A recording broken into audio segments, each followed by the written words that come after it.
이번에는 마지막 추모사입니다. 아마도 어느 누구 못지않게 가장 힘들어하고 비통에 하실 분일지도 모르겠습니다. 박주민 국회의원께서 추모사를 해주시겠습니다.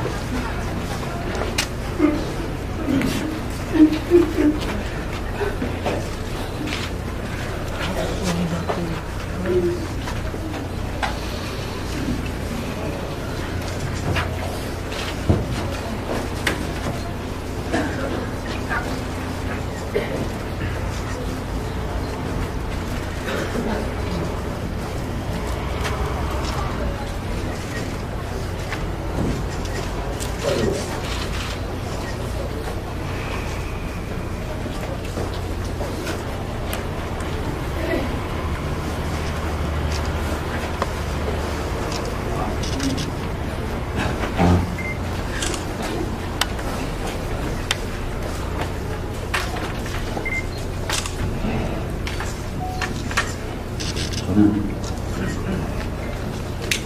참 힘드네요.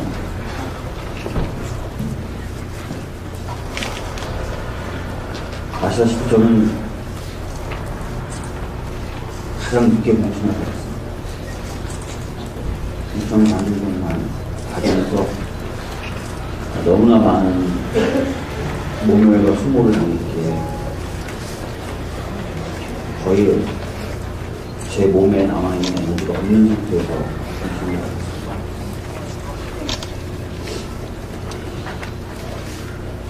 공천을 받고 낯선 이웃에 왔을 때 많은 분들이 따뜻하게 맞아주셨지만 그 중에서 김관홍 당시사님은 더욱 제게는 특별한 분이셨습니다. 이미경 의원님께서 도와주신 덕분에 대부분의 선거운동 조직을 갖춘 상태였어요. 근데 잠수사님께서 도와주시겠다고 하셔서 그 말씀을 제가 무시하기도 어렵고 또 적당한 자리도 없는데 부탁하기도 어려워서 남아있는 자리가 사실 제가 타고 다니는 차를 좀 몰아주시는 자리밖에 없다라고 미안한 마음에 주저주저하면서 부탁을 드렸어요. 근데 제 생각과 달리 너무 뜻밖의 흔쾌히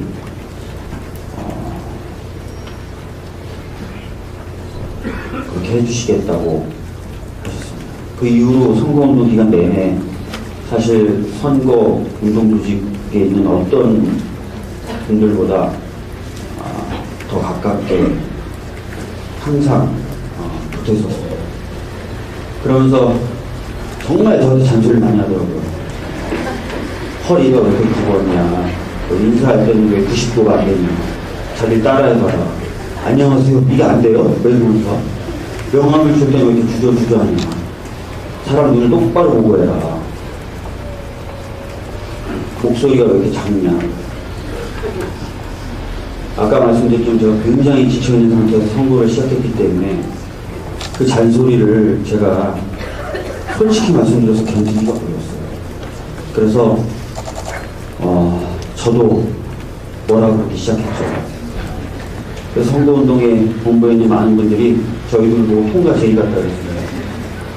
김관홍 간사님이 저한테 잔소리하면 제가 잔소리하고, 잔소리하면 잔소리하고, 짜증내면 짜증내고 이러면서 선거운동 기간 내내 붙어 다녔었습니다. 돌이켜보니까 이렇더라고요. 잠시만요, 제 당선이 굉장히 절실하셨던 겁니다. 저를 아끼셨던 거고, 저희 당선을 통해서 해야 된다고 생각했던 일들이 있었던 겁니다. 그 절실함이 굉장히 강했던 겁니다. 근데 제가 그거를 제대로 이해를 못한 겁니다.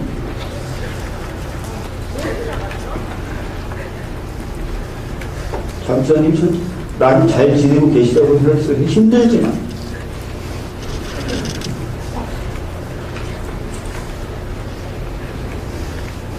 그 힘듦을 제대로 알았다면 선거운동 과정에서도 그분의 잔소리를 제가 그렇게 귀찮게 듣지 않았겠죠.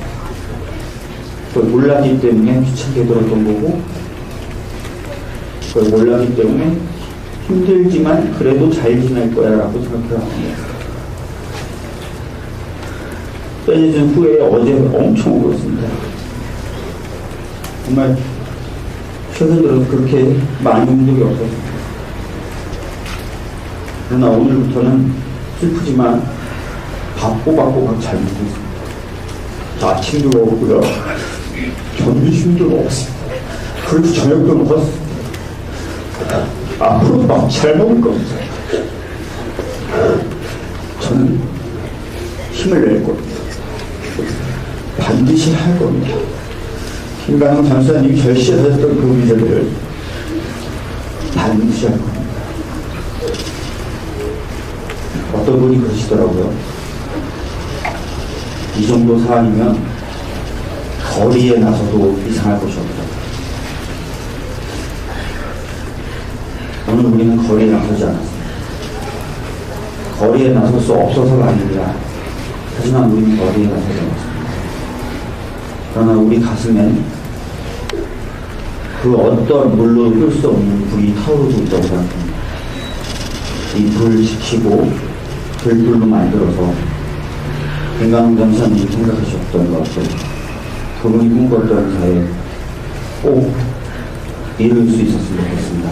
여러분들, 우리의 눈물로 그 불이 꺼져서는 안 됩니다. 우리 앞으로 더 나가야 됩니다. 그러실 수 있죠? 네. 우리 다 같이 함께 그 길을 걸어갔으면 좋겠습니다. 감사합니다.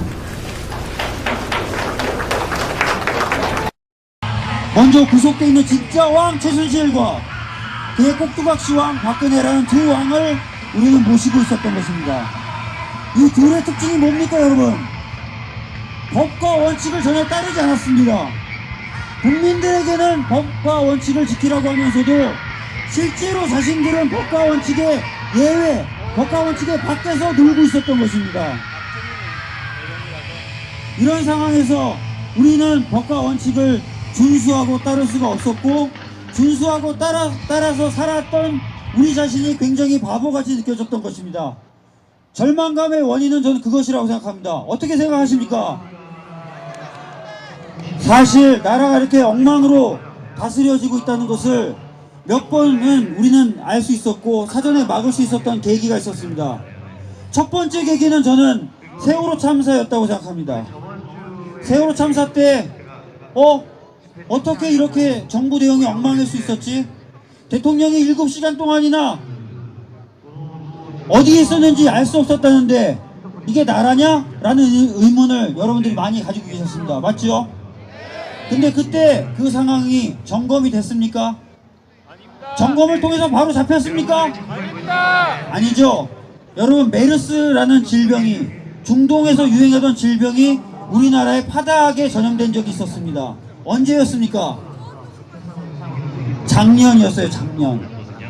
작년 메르스가 파다하게 전염되고 있었을 때 뭐가 가장 큰 정치적인 쟁점이었습니까?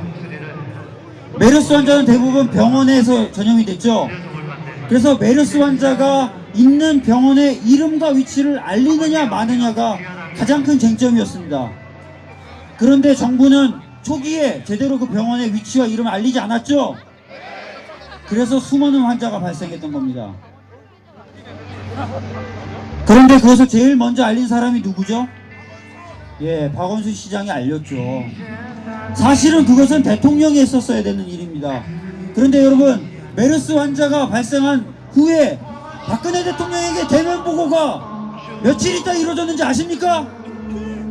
6일 있다 이루어집니다. 6일 있다가. 그동안 수많은 환자가 발생했습니다. 이게 나라입니까, 여러분? 여러분, 새누리당과 박근혜 대통령은 입만 열면 안보는 자기네들이 잘한다고 얘기하고 있습니다. 목함지뢰가 터져서 우리나라 장병들이 심한 부상을 입은 일이 있었습니다. 언제였습니까? 작년이었습니다. 그런데 목함지뢰가 터지고 나서 박근혜 대통령이 대면 보고를 얼마 만에 받았습니까? 4일 만에 받았습니다. 그리고 목함지뢰가 터진 다음날 박근혜 대통령은 엉뚱하게 DMZ에 가서 북한을 향해서 평화 메시지를 보냈습니다. 그래서 유승민 전 새누리당 원내대표는 그렇게 얘기했습니다. 약간 정신 나간 것 같다 라고 얘기했습니다. 이게 나라입니까? 나라는 구멍이 뚫리고 국민들은 전염병에 걸리고 국민들은 물에 빠져 죽는데 대통령은 대면 보고조차 받지 않는 이런 나라가 나라입니까 여러분? 여러분 누차 말씀드립니다. 대통령은 어떤 존재입니까? 우리가 일을 하라고 우리의 안전과 생명을 지키라고 우리 손으로 뽑은 우리의 종입니다 여러분. 그런데 그 종이 제대로 일을 하지 않았고 그것을 우리 국민들이 점검하자고 했지만 한 번도 점검이 되지 못했습니다. 새누리당은 그런 얘기를 꺼내는 사람들을 정치적으로 공격했고 검찰들은 처벌 시도했습니다. 종편들은 보도로 파묻어 버렸습니다. 그래서 지금 이 지경이 됐습니다. 우리나라는 민주공화국이어야 했는데 민주공화국임을 확인하려고 했었던 많은 사람들은 오히려 핍박받았고 민주공화국임을 훼손시키는 그 박근혜 대통령과 그 무리들은 호의호식하고 부정부패 속에 휩싸여서 지금까지 살아왔던 것입니다.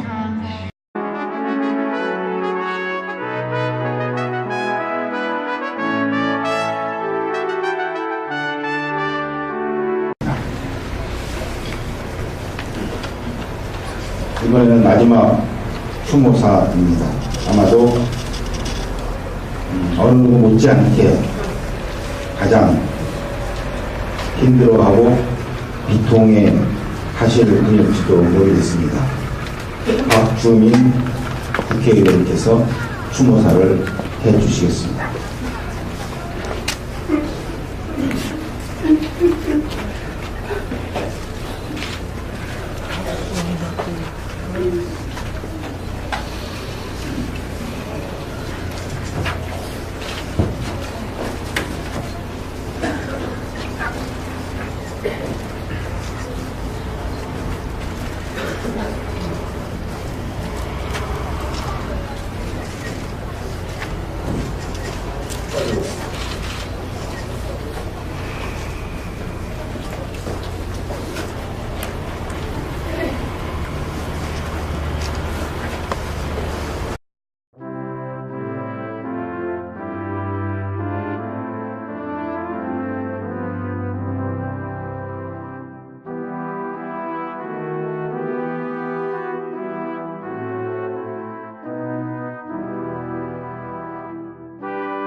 저는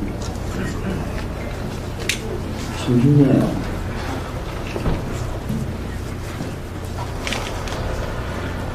아시다시피 저는